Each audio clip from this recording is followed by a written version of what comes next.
Hey guys, it's 2023 and I'm going to show you the most current way to get started with Google's OAuth. Let's get started. First, you're going to want to go to console.cloud.google.com and in the search bar at the top, type credentials and click on Credentials, APIs, and Services.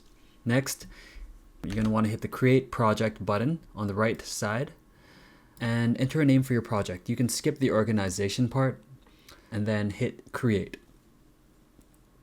Next, we're going to need to configure the OAuth consent screen.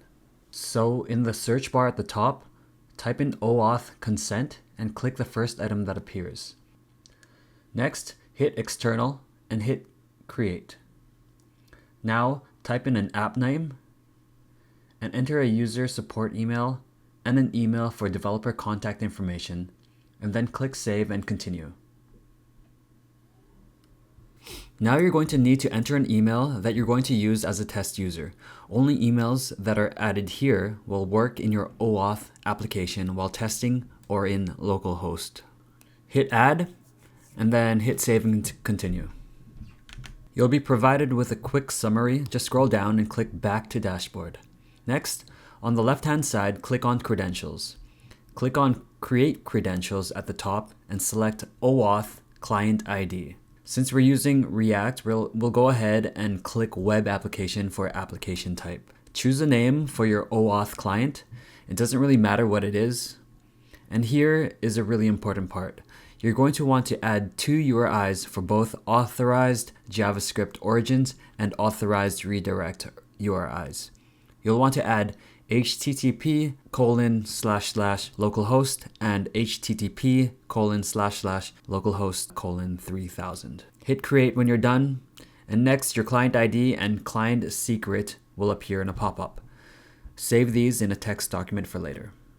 Next, we're going to want to install React, and so we're going to use the npx create react app, and we're going to just name it anything we want. I named mine OAuth client.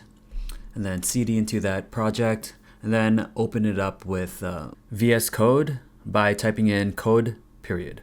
In the project, you'll want to add something to the index.html, so head over there and type the following. This is just going to go at the end of your head tag. I'll leave the script in the description below, and so just copy this into your project. We're all done with the index.html, so you can go ahead and save it and then close it. Next, head over to your app.js file, and we could just get rid of this header clutter. So just delete that, and also you could delete the import logo. The next thing that we want to do is initialize our Google client with our client ID. And so to do that, we're going to be importing the useEffect hook from React. So import curly braces useEffect from React, and then inside the app function, we're going to use that useEffect. So what we want to do is type this const google equals window.google. This makes use of that script that we imported into the index.html. And so that basically imports Google JavaScript object for us. And now we're able to use it because we got it from window.google. It's in our Google const now. Inside the useEffect, we're going to type in google.accounts.id.initialize, and then we're going to add an object, client underscore ID, colon, and then just add your client ID from before. Don't use mine. I'm just going to be deleting this right after this video. And then we're going to add a callback as well. So callback, colon, and then we're going to add this function that we haven't created yet. It's going to be called handle callback response. So now let's just create that handle callback response function. At the top, const handle callback response. We'll just fill this in later. Let's just head back into the useEffect and type in at the bottom google.accounts.id.render button. And this is basically going to be rendering our sign-in button. So inside that, document.getElementById, and we haven't created this div either yet, so but we're naming it sign-in div. We'll add that to the bottom in the HTML in a second. Let's just add an object. A theme is going to be outline, and the size is going to be large. Next, let's just add that div, that sign-in div, to our HTML.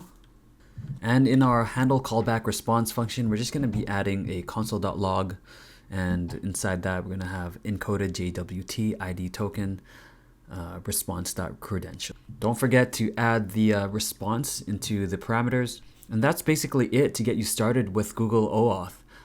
Let's open the terminal and type in npm start to test it out. Let's open up localhost 3000, and there you go. If you have a sign in with Google button over here, then good job. Let's just test this out and open the inspector. Open up the console, sign in with your test user account, and then you should be getting a console.log in your inspector. Alright, I hope you guys enjoyed this video and learned something new. Thumbs up if you liked it, thumbs down if you didn't. Subs would be very much appreciated and definitely helps with motivation in creating these videos. Anyway, until next time, peace.